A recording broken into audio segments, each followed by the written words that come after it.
지난주에 제가 이런 말씀을 드렸습니다. 그 예수님의 초림 당시에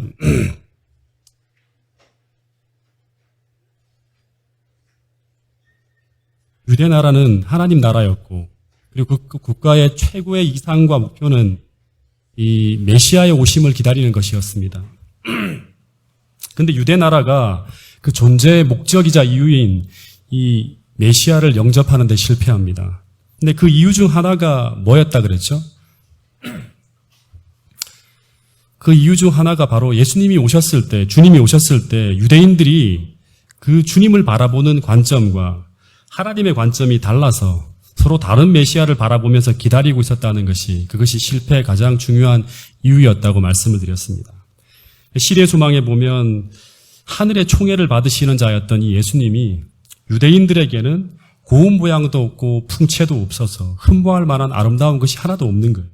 다시 말하면 지난주에 말씀드렸던 걸로 생각해 본다 그러면 하나님에게는 축복을 받는 그분이었는데 그들이 보기에는 축복을 받지 못한 존재로 보였고, 하나님이 보시기에는 가장 위대한 그분이 그들이 보기에는 너무나 초라하고 보잘것없는 그런 분으로 보였다는 거예요. 그래서 유대인들에게는 이 예수라는 분은 전혀 메시아가 될 수 없었다는 거예요. 거절한 거예요. 그래서 마찬가지로 오늘 우리가 또다시 주의 초림을 기다리고 있는데, 근데 유대인들처럼 오늘 우리가 하나님이 바라보는 그 관점으로 우리의 관점이 전환되지 않으면 오늘 우리는 똑같이 초림 시에 유대인들이 범했던 같은 실수를 범할 수 있다는 거예요. 그러니까 축복에 대한 관점, 그 다음에 우리 위대함에 대한 관점, 의인에 대한 관점, 이런 모든 것들이 하나님이 생각하는 관점으로 전환해야 된다는 거예요. 그래서 지난주 초림을 통해서 재림을 준비하라 첫 번째 시간으로 관점을 전하라는 주제로 말씀을 드렸다는 걸 꼭 기억해 주시기 바랍니다. 오늘은 초림을 통해서 재림을 준비하기 두 번째 시간으로, 오늘은 상식이 아닌 믿음으로라는 주제로 계속 초림 당시의 인물들의 모습을 살펴보면서 오늘을 살아가는 우리의 삶을 한번 점검해 보도록 하겠습니다. 지난주에 이어서 계속 누가복음 1장을 좀 더 살펴보면, 지난주에 우리는 이 사가랴가 늙어갖고 이제 모든 생식 기능이 다 끊어지고 더 이상 아이를 기대할 수 없는 그런 상황이 되었다고 말씀을 드렸습니다. 이 상황은 어떤 상황이죠? 성경을 통해 비춰보면 누구와 같은 상황이죠? 아브라함이 이삭을 낳을 때 상황과 비슷한 상황이 된 거예요. 근데 사가랴가 아브라함의 이야기를 많이 읽었을까요? 많이 읽고 심지어 그 이야기를 가르쳐온 사람이 바로 제사장 사가랴였습니다. 분명히 이 사가랴는 하나님께서 아브라함에게 아이를 주신다는 그 약속을 믿음으로 말미암아 이삭이 태어난 것을 분명히 알고 있는 사람이었어요. 그리고 그 아브라함의 믿음을 소유한 자가 바로 아브라함의 후손이라는 것도 이론적으로는 듣고 배워온 사람이에요. 오늘날 우리들처럼. 그런데 그가 아브라함과 동일한 믿음의 도전 앞에 딱 직면했을 때 이 사람이 어떻게 행동하는지 한번 살펴보도록 하겠습니다. 이 사가랴가 성전으로 들어가서 이제 묵묵히 기도를 하면서, 이게 안 넘어가죠? 네.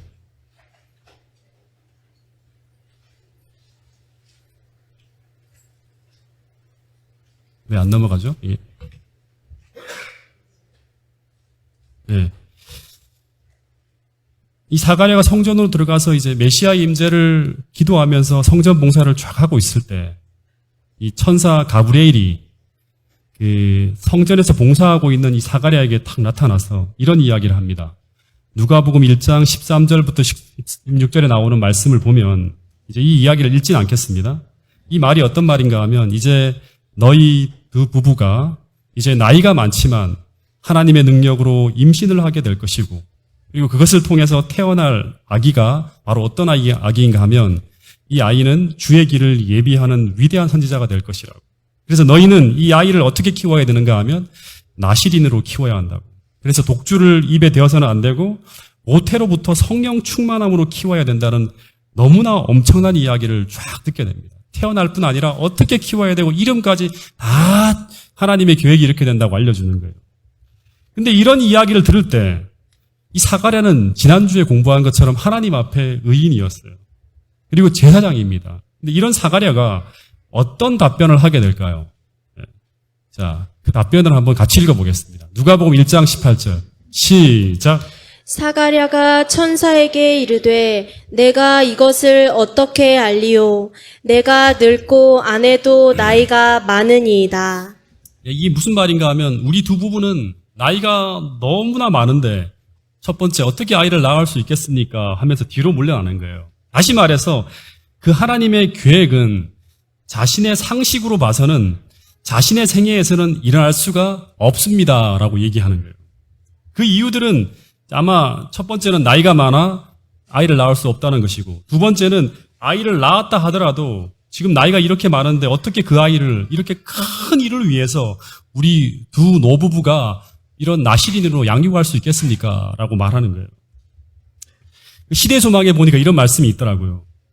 사가랴는 아브라함이 약속하신 분께서 미쁘시다는 것을 믿었기 때문에 그의 노년에 어떻게 한 아들이 주어졌는지를 잘 알고 있었다. 그러나 이 연로한 제사장은 잠시 인간의 연약성에 그의 생각을 돌렸다. 그는 하나님께서 자신이 약속하신 것을 이루실 수 있는 능력을 갖고 계시다는 것을 잊어버렸다라는 얘기입니다. 근데 이 모습이 어디서 많이 본 모습 아닙니까? 이런 모습이 흔히 성경에 나타나잖아요. 모세도 처음 하나님을 대면하는 순간 이런 반응을 보였습니다. 하나님이 그를 80에 불렀을 때 그는 자신의 처지를 바라보면서 하나님 할 만한 자를 불러주세요 하면서 주저하는 모습을 보게 됩니다. 다시 말해서 하나님의 계획이 나타날 때 그 순간 모세나 사가랴나 전부 다 상식과 믿음 사이에서 갈등을 하게 되는 거예요. 그 출애굽기를 보면 장장 출애굽기 3장, 4장에서 2장에 걸쳐서 하나님이 모세를 설득하는 긴 대화의 장면을 보게 됩니다. 하나님 못합니다. 가능하다. 못합니다. 가능하다. 그래서 마찬가지로 이 가브리엘이 이 사가랴에게 이런 예상치 못한 반응이 탁 나타나자 이 사람을 이해시키기 위해서, 이 사람을 설득시키기 위해서 장시간의 이야기가 오고 가는 일이 쫙 벌어집니다. 여러분, 우리가 생각할 때는 이 모세의 이런 반응이나 사가랴의 이런 반응이 별로 이상해 보이지 않습니다. 왜냐하면 우리도 같은 상황에서 같은 모습을 보일 것이기 때문에. 근데 이 천사 가브리엘이 볼 때 이 모습은 어떻게 본다면 너무나 이해가 안 되는 그런 모습이에요. 왜냐하면 천지를 창조하신 전능하신 분이 이제 이런 계획을 가지고 이제 너를 쓰려 하신다고 하는데 그들이 지금 뭐라고 하는가 하면 나의 상식으로는 하나님의 그 계획이 불가능하다고 선언하고 있는 거예요. 어떻게 나 같은 사람을 통해서 그런 일을 할 수 있습니까? 라고 묻는 거예요. 다시 말해서 여러분, 우리는 대부분 상식으로 살지 믿음으로 살지 않는다는 말이에요.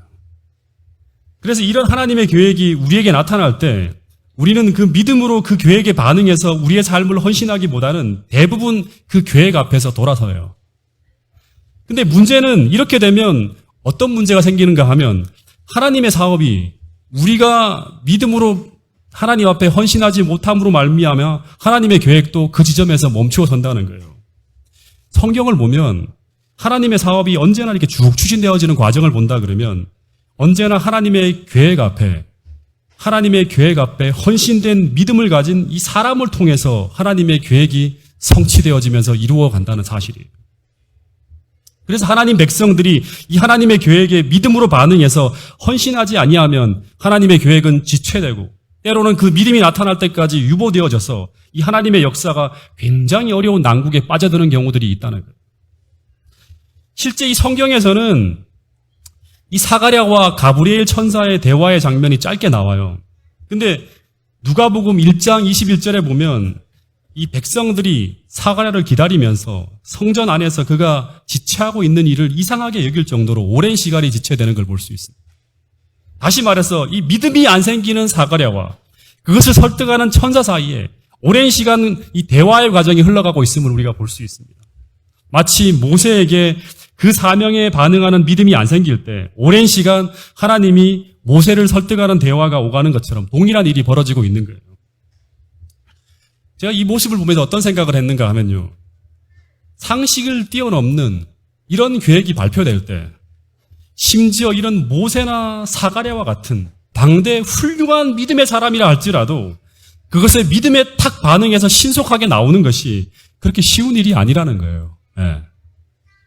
그래서 오늘 우리는 하나님의 계획이 나에게 던져질 때 이 작은 것부터요. 이런 큰일 말고요. 마치 내가 아무것도 할 수 없는 상황에서 하나님이 불가능한 것을 이제 너를 통해 이루어간다는 이런 거 말고 작은 것부터 일상에서 하나하나 믿음을 활용하며 살아가는 것을 우리가 훈련하지 않으면 안 된다는 사실이에요. 왜냐하면 평소에 매일매일 이 믿음을 활용하며 살아가는 것을 훈련하지 않으면 우리는 중요한 순간, 아주 중요한 순간 그 믿음을 활용할 수 없기 때문이라는 거예요. 여러분 매일 매 순간 우리가 상식이 아니라 믿음을 따라 살아가는 것을 연습하며 살게 되기를 간절히 바라겠습니다. 여러분 이런 말씀이 있어요. 자, 이 대쟁투 학원 622페이지에 나오는 말씀인데요. 이 마지막 때 살아가는 사람들에게 이런 믿음이 필요하다 그럽니다. 같이 한번 읽어보겠습니다. 시작. 지금 믿음을 조금밖에 활용하지 않는 자들은 사단의 기만의 권세와 양심을 억압하는 나라의 법령에 굴복될 위험이 가장 많다. 믿음을 조금밖에 활용하지 않는다는 것은 상식에 따라 상식에 맞는 것만 이렇게 이제 믿음으로 가는 거예요. 근데 믿음을 활용한다는 것은 뭐냐 그러면 상식이 아니라 날마다 믿음으로 적용해 산다는 거예요. 그런 사람들만이 마지막에 사단과 싸울 수 있는 강력한 믿음을 소유할 수 있다 그럽니다. 또 하나 증언보감 2권 101페이지에는 이런 말씀이 있습니다. 이것도 읽어보겠습니다. 시작. 믿음이 약한 자들은 위기의 날에 있을 시험에 견디지 못할 것이다. 믿음이 약한 자들은 믿음을 활용하며 살지 않는 자들이에요. 그러니까 매일같이 제가 마라톤을 위해서 매일같이 평소에 뛰잖아요. 근육을 단련시키는 것처럼 믿음을 활용한다는 것은 매속 어려운 것들을 믿음으로 들어 올리는 거예요. 그런 훈련을 하지 않는 사람들은 믿음이 약해지는 사람들은 위기의 날에 재림의 날에 있을 시험을 견디지 못할 것이다 라고 하는 거예요. 여러분 다시 말합니다. 믿음은 그냥 막연하게 믿고 말하고 이야기하기만 한다고 해서 믿음이 자라나는 것이 아닙니다. 다시 말해서 우리는 이 믿음이 활용되어지지 못할 상태, 다시 말해서 매일매일 비활성화된 상태로 방치하면서 우리는 믿음의 삶을 살아가고 있다고 스스로 착각할 수 있다는 거예요. 한 번도 믿음을 활용하지 않아요. 그냥 믿음이 근육이 거의 사라진 상태로 살아가면서 나는 믿음이 있는 사람이라고 생각할 수 있다는 거예요.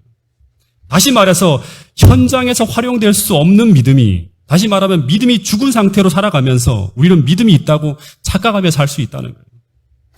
여러분 믿음은 매일 매 순간 믿음을 활용하며 살아갈 때 그때 믿음은 자라나는 것이고 그리고 그 믿음을 활용하여 살아가는 사람들이 마지막 날에 그 활용할 수 있는 살아있는 산 믿음을 가지고 어려운 시험 앞에서도 하나님의 뜻을 이루면서 신앙의 전진을 이룰 수 있다는 사실을 꼭 믿게 되기를 간절히 바라겠습니다.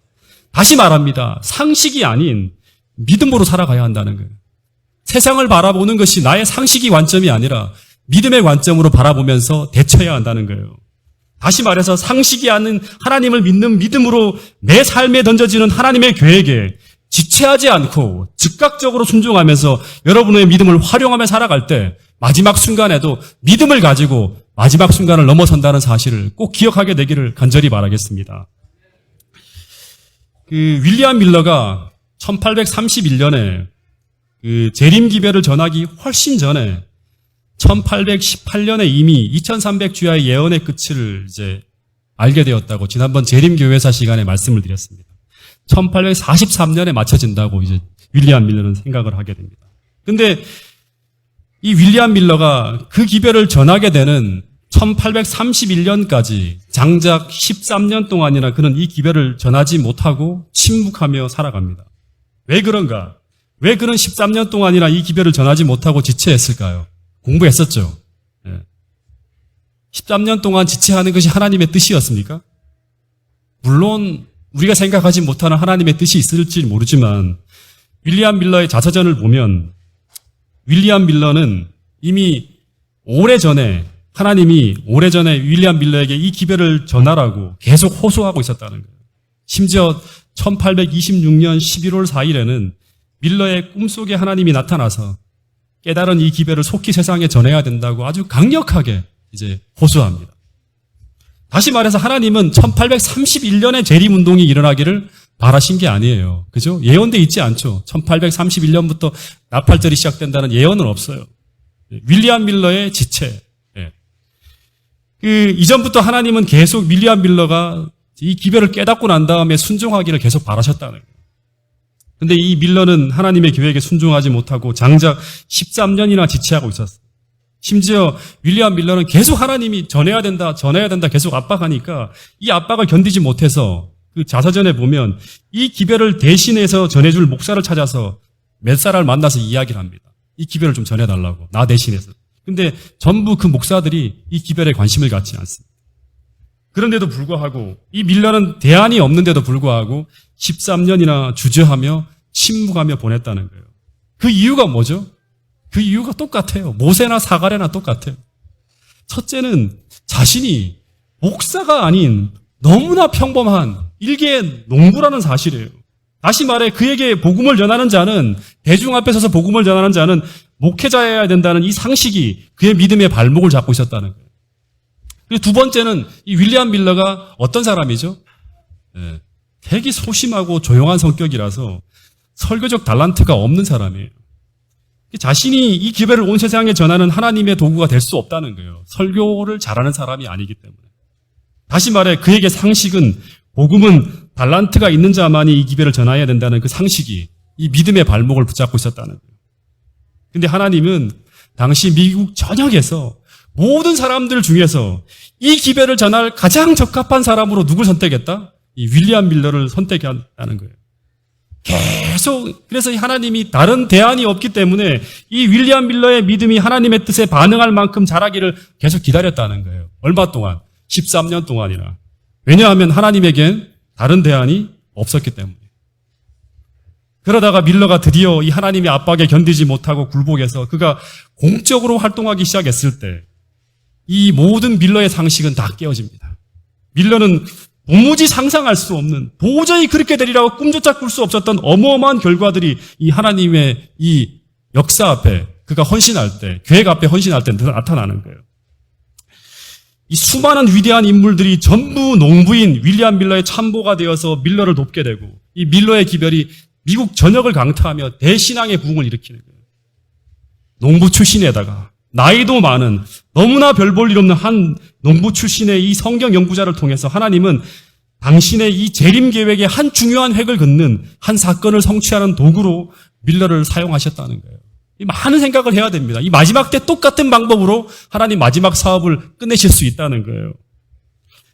그러나 우리가 간과해서는 안 될 중요한 사실은 하나님은 그가 이런 하나님의 계획에 이런 믿음을 가지고 드려지기까지 계속 기다렸다는 사실이에요. 하나님이 지체했다는 거예요. 믿음이 생겨날 때까지. 여러분, 때때로 제가 이 사실을 이제 생각하면서 어떤 생각을 해보게 되는가 하면, 우리가 직원회를 하든가 아니면 하나님의 사업을 의논할 때도 마찬가지예요. 하나님께서 우리에게 어떤 믿음의 도전을 명령하실 때 그것이 분명히 하늘로부터 온 하나님의 계획인데, 이런 인간적인 생각으로 인해서 하나님의 계획이 난관에 부딪히거나 좌절되어지는 경우들이 많이 있다는 거예요.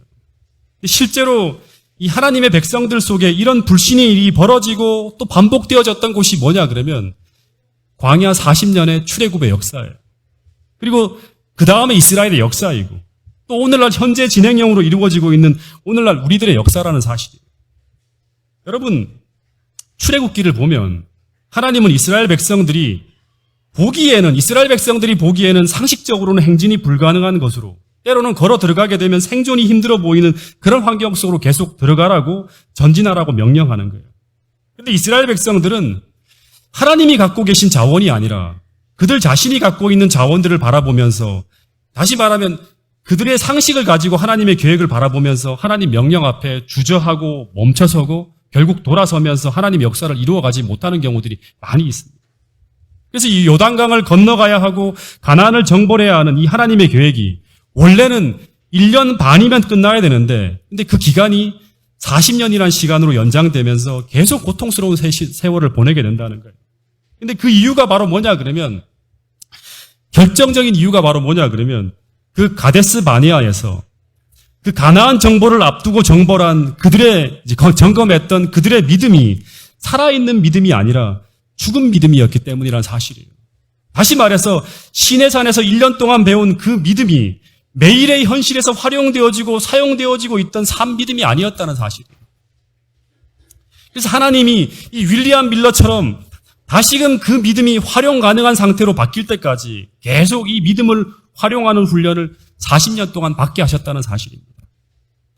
여러분, 마찬가지로 오늘 이 하나님의 역사의 마지막인 이 재림이 지체되어지는 이유도 바로 이런 이유 때문에, 동일한 이유 때문에 지체되고 있다는 사실이에요. 여러분, 우리가 맨날 성경을 통독하지만, 다시 말해 맨날 아브라함의 역사를 통독하지만, 우리가 또 동일한 상황에 직면했을 때 우리는 이 하나님의 계획을 받아들이지 못할 때가 굉장히 많이 있다는 거예요. 왜 이런 일들이 벌어질까요? 왜 우리가 동일한 성경의 동일한 상황이 우리에게 벌어질 때 동일한 믿음을 활용해서 그 문제를 넘어가지 못할까요? 왜 그런가 하면 그 이유는 우리의 상식에서는 다윗이 골리앗을 이기는 경우를 거의 보지 못하기 때문이라는 거예요. 다시 말해서 내 사고방식에서는 내 상식을 뛰어넘어서 믿음으로 골리앗을 향해 도전해 본 그런 경험이 거의 없기 때문이라는 사실입니다. 다시 말해 우리의 일상은 날마다 믿음을 활용해 살아가는 삶이 아니라 현실에 맞추어 상식으로 살아가는 삶이라는 사실 때문이에요. 다시 말해서 말씀 앞에 우리 자신이 말씀을 따라 살기 위해서 믿음을 활용하고 세상과 싸우고 도전하며 그 힘겨운 문제를 하나님의 능력으로 극복하는 그런 경험이 전무하기 때문에 우리는 동일한 문제 앞에 섰을 때 믿음을 활용해서 그 문제를 뛰어넘어가지 못한다는 사실이에요.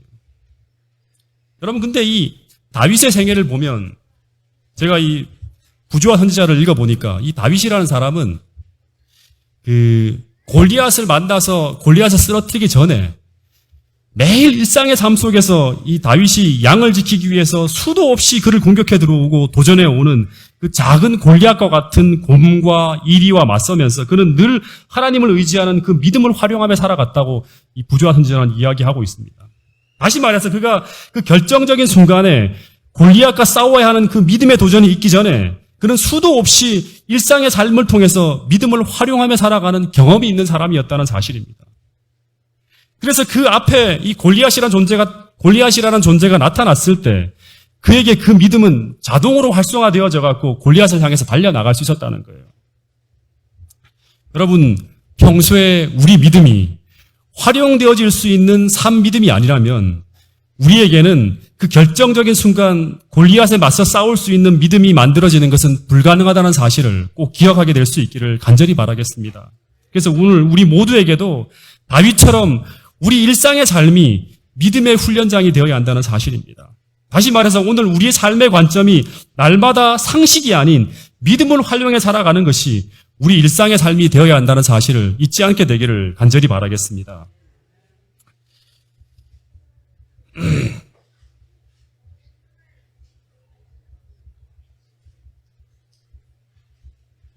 근데 이 비슷한 시기에 이 사가랴와 같은 시기죠. 정확하게 말하면 한 6개월이 지난 뒤에 이 천사 가브리엘이 이 비슷한 이야기를 가지고 또 한 사람을 만나는 이야기가 나옵니다. 누가복음 31장에 보면 요셉과 약혼을 하고 결혼을 기다리는 이 마리아에게 이 사가랴가 아니라 이 가브리엘이 나타나서 이런 이야기를 합니다. 같이 한번 읽어보겠습니다. 누가복음 1장 31절부터 33절에 나오는 이야기입니다. 시작. 보라, 처녀가 잉태하여 아들을 낳으리니 그 이름을 예수라 하라. 그가 큰 자가 되고 지극히 높으신 이의 아들이라 일컬어질 것이요. 주 하나님께서 그 조상 다윗의 왕위를 그에게 주시리니 영원히 야곱의 집을 왕으로 다스리실 것이며 그 나라가 무궁하리라. 예. 이 천사가 이 마리아라는 여자에게 하는 말이 뭐냐 그러면 너는 비록 처녀이고 남자를 알지 못하는 사람이지만 똑같이 아이를 뵈게 된다는 거예요. 사가랴는 나이가 많아서 아이를 뵐 수 없는 상황인데 아이를 가지게 된다 그랬고 똑같이 이 마리아에게는 너는 처녀이고 남자를 알지 못한 그런 사람이지만 아이를 뵈게 된다는 거예요. 근데 그 아이가 어떤 아이인가 하면 여기 나오는 이 단어들을 보면 다윗의 왕위를 이어받을 사람, 하나님의 아들이라 일컫는 사람, 이런 이야기들은 전부 메시아의 탄생을 알리는 멘트들입니다. 근데 이 메시아가 지금 누구에게 태어난다 그러냐 그러면 이제 마리아라는 사람은 당시에 굉장히 천하고 비천한 그런 사람이에요. 근데 지금 천하고 초라한 자신을 통해서 이 메시아가 태어난다는 그 약속이 천사를 통해서 쫙 선포되는 거예요. 여러분 이것을 믿을 수 있겠습니까? 그래서 만약 이제 제가 이 마리아라면 이제 아마 이런 대답을 했을 것 같아요. 마음속으로 천사가 뭔가 번지수를 잘못 찾은 게 아닌가. 옆집에 가야 되는데 왜 내게 온 게 아닌가.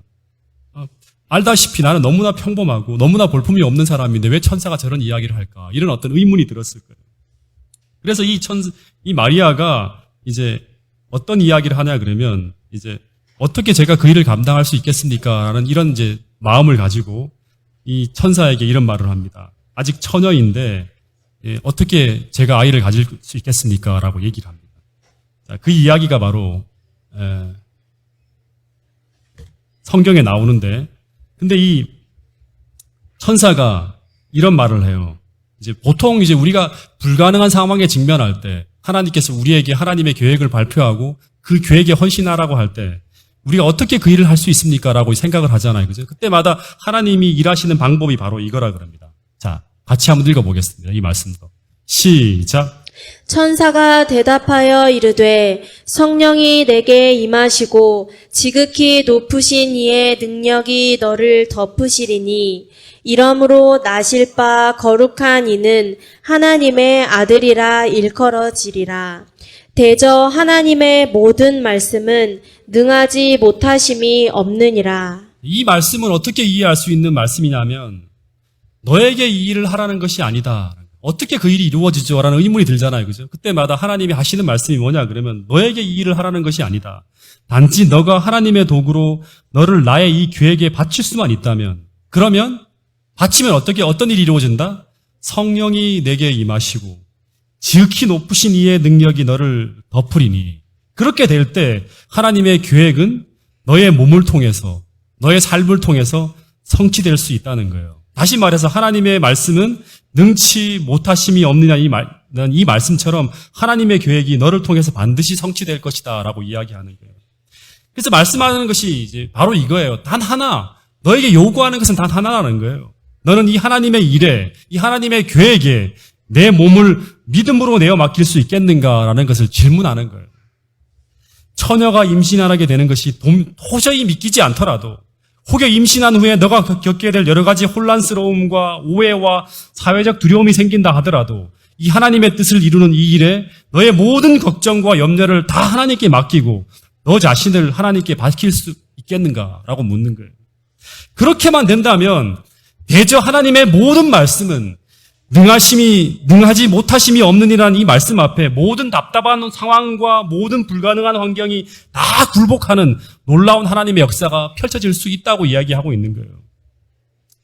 제가 이 말씀을 생각하면서 어떤 생각을 하게 되었는가 하면 마찬가지로 오늘 하나님께서 이 동작중앙교회를 늦은비 성령으로 축복해서 세상을 하나님의 영광으로 뒤덮어버리는 그 놀라운 계획을 갖고 계신다고 하는데 오늘 우리가 우리의 몸과 마음과 인생과 우리가 가진 모든 것을 하나님께 드릴 수 있겠는가라고 물으신다면 오늘 우리는 어떤 대답으로 하나님께 응답해야 될까 하는 고민을 한번 해보게 되었습니다. 여러분 마리아도 같은 경우입니다.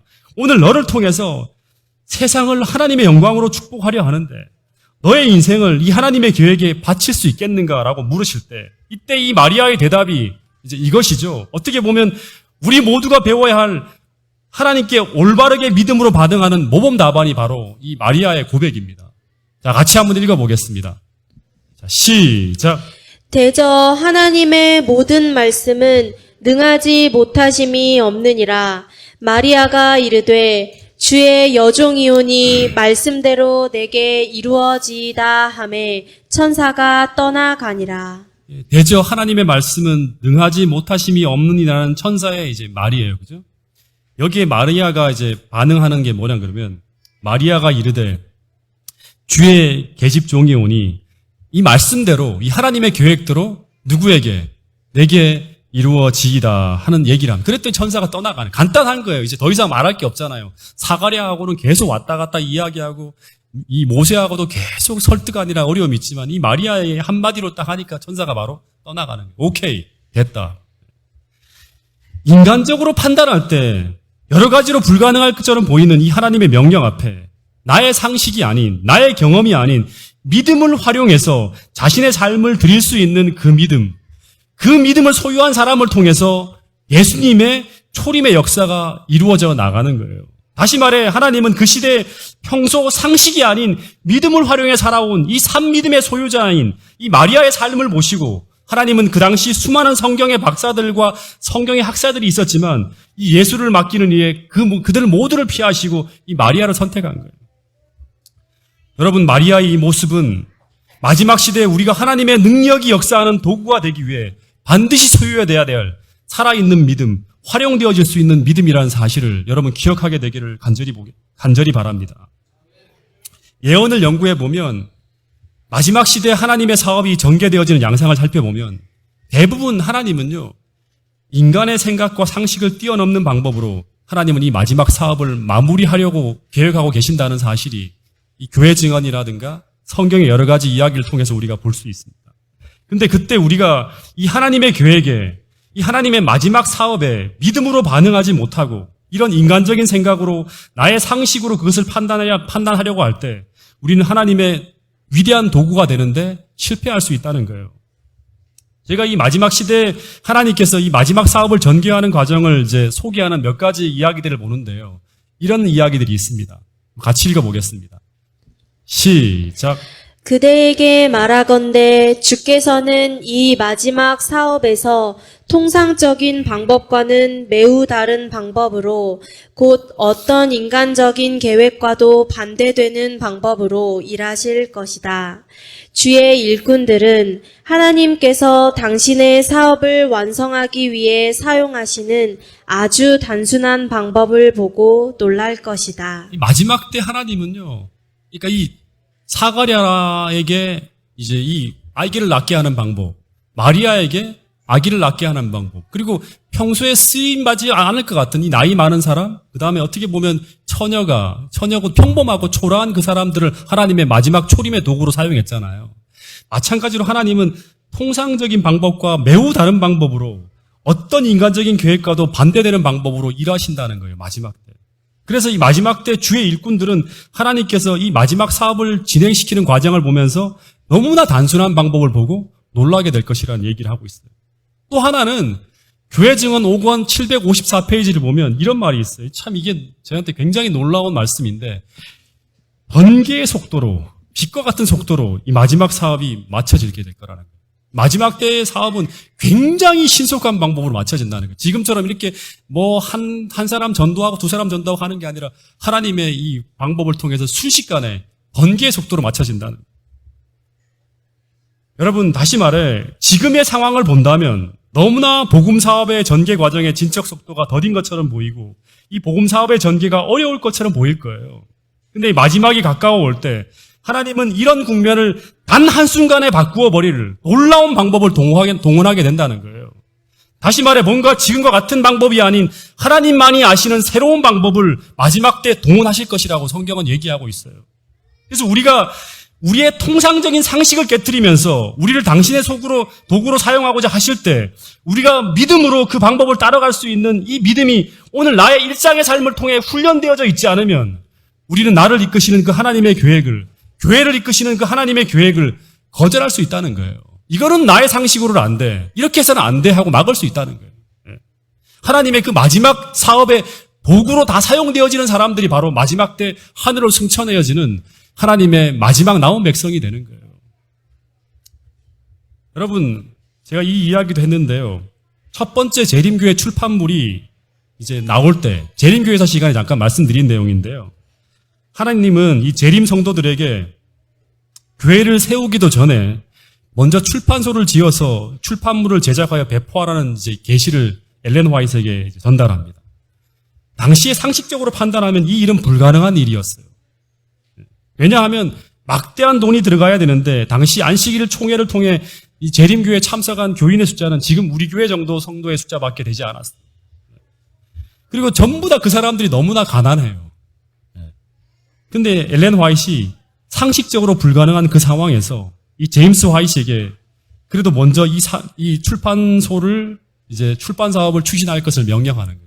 만약에 여러분 우리 교회에게 하나님께서 출판소를 설립하라 그러면 여러분들이 이 교회의 직원회를 통해서 결정한다 그러면 이게 통과될까요? 안 될까요? 하나님의 뜻이라고 하는데 될까요? 안 될까요? 네. 근데 더군다나 이 엘렌 화이트는 당시에 직업도 없어요. 철도 개설을 위한 일용직 노동자예요. 그리고 때로는 나무를 베는 산판 일을 하면서 매일같이 들어오는 그 적은 돈을 가지고 입에 풀칠하며 먹고 사는 거예요. 근데 그 사람들에게 이 출판 사업을 하라는 이 하나님의 명령은 어떻게 들릴 수 있냐 그러면 얼마나 더 굶어야 할지 모르는 상황이 전개되는 거예요. 그 당시에 이 가난과의 투쟁, 질병과의 투쟁을 보면 매일같이 밤을 굶듯이 하면서 엘렌 화이트 살아가는 거예요. 더군다나 그런 어려운 상황에서도 이 엘렌 화이트 이 두 부부는 재림 신도들을 방문하면서 또 집회에 가서 말씀을 전하는데 어떻게 가냐 그러면 여기서 이렇게 전하는 게 아니라 돌아다니면서 여행을 하면서 자기가 산판 일을 하고 일용직 노동자를 해서 벌어온 그 돈을 가지고 여행을 하면서 계속 전도를 하는 거예요. 복음 사업을 전개하는 거예요. 근데 거기다가 뭘까지 더하라? 출판 사업까지 더하라는 것은 이건 불가능을 명령하는 것과 똑같은 거예요. 출판 사업은 막대한 비용이 들어갈 뿐 아니라 더군다나 또 무슨 문제가 있냐면 전문적인 사역자가 아니라면 거기에 경험이 없는 사람이라면 이런 일을 도저히 할 수 없는 불가능한 무모한 사업이었다 그럽니다. 그래서 상식적으로 판단한다 그러면 그것이 하나님의 뜻이라 하더라도 상황이 변화될 때까지 미뤄야지 이것을 당장에 추진한다는 것은 거의 무모한 짓이었습니다. 그러나 엘렌 화이트는 마리아처럼 그 명령은 곧 하나님의 뜻이므로 지체하는 것은 안전하지 않다는 것이 엘렌 화이트의 생각이었습니다. 마리아하고 엘렌 화이트는 거의 비슷해요. 하나님이 그를 사용하시는 거예요. 그래서 이 두 부부가 이 하나님의 계획 속에 자신이 가진 모든 것을 던지는 믿음의 모험을 감행합니다. 다시 말해서 믿음을 활용해서 전진하는 거예요. 구약 이스라엘 백성들이 가데스 바니아에서 멈추어서서 하나님의 계획의 역사의 수레바퀴를 전진시키지 못하고 멈추어버린 그 멈추어졌던 지점에서 엘렌 화이트는 믿음을 가지고 전진을 감행하는 거예요. 오직 하나님 한 분만 바라보고. 그래서 이 도서관에서 3실링짜리 포켓 성경과 이 표지가 떨어져 나간 성경사전, 성구사전 하나를 가지고 이 재정이 거의 없는 상황에도 불구하고 오직 성공에 대한 희망이 하나님께 있다는 믿음을 가지고 순종하면서 천신만고 끝에 출판물을 출판해내는데 그것이 1849년 7월 8페이지짜리 현대진리라는 출판물을 출판해냅니다. 근데 이 첫 원고를 만들었는데도 불구하고 이것이 어떻게 출판해야 될지 막막한 거예요. 돈이 없으니까 인쇄해 줄 업자가 없는 거예요. 그래서 인근 마을에 수소문해서 이 미들타운이라는 곳에 가서 이 찰스 패튼이라는 사람, 이 사람을 불러다가 나중에 독자들이 돈을 주면 그 돈을 받아서 이걸 출판해 줄 테니까 이것을 해주겠습니까? 라고 제안해서 후불 처리를 약속받고 1000부를 인쇄해서 이거를 출판해냅니다. 기적 같은 방법으로, 기가 막힌 방법으로 출판해내는 거죠. 근데 이런 식으로 출판물을 출판해낸다 그러면 이 출판 사업은 상식적으로 한두 번 찍어내다가 문 닫고 멈춰야 됩니다. 근데 그렇게 시작된 이 출판 사업이 계속 확장되어지고 번영하면서 오늘까지 이어져서 지금 전 세계의 출판서들을 계속 만들어내면서 재림기별을 전하고 있는 기적을 우리가 보고 있는 거예요. 왜 이런 일이 벌어지는가? 그것이 하나님의 계획이었기 때문에 그렇습니다. 여러분 다시 말씀드립니다. 하나님의 계획이 우리 앞에 제시될 때 우리는 나의 상식이 아니라 믿음을 활용해서 그 계획 앞에 순종하며 나가야 된다는 거예요. 그래서 종말에 하나님의 도구로 사용되어지는 이 사람들의 모습은 오늘 날마다의 삶 속에서 믿음을 활용해서 살아가는 사람들이에요. 다시 말하면 그냥 죽은 믿음이 아니라 성경에 담겨있는 그 믿음을 계속 내가 믿는다고 말만 하는 것이 아니라 그 현장에서 활용되어질 수 있는 삶 믿음을 가진 자들만이 마지막 날에 주님과 동행하면서 마지막 주의 사업에 동참하는 그런 위대한 영광스러운 하나님의 사업에 동역하는 그 일을 하게 된다는 것입니다. 여러분 실물교훈 209페이지에 보면 불가능에 대해 이야기하는 것은 믿음이 아니다. 하나님께서는 하나님께서는 불가능은 없다는 이 믿음을 삶 속에서 고백하며 사는 사람들이에요. 다시 말하면 믿음을 활용하면서 날마다 하나님에게는 불가능은 없다는 것을 우리의 삶 속에 경험하며 체험하며 사는 사람들이 마지막 종말의 주의 재림을 경험하는 사람들이라는 거예요. 여러분 하나님의 뜻이라 그러면 그것이 하나님의 계획이라면 어떠한 일도 반드시 가능하다는 것이 이 사가랴라든가 아리아라든가 엘렌 화이트라든가 종말의 하나님의 뜻에 동참하는 위대한 사람들이었다는 사실을 꼭 기억하고 그 믿음을 활용하는 그 삶 속에 우리 모두가 함께 동참하며 죽은 믿음이 아니라 산 믿음을 가지고 살아가는 여러분과 저가 될 수 있기를 간절히 바라면서 오늘 말씀을 줄이도록 하겠습니다. 하늘 아버지, 오늘 주의 초림 당시에 주님의 도구로 사용되어졌던 여러 인물들을 통해서 오늘 우리의 삶의 믿음에 대해서 우리가 함께 점검할 수 있는 귀한 시간을 허락해 주셔서 감사합니다. 주님,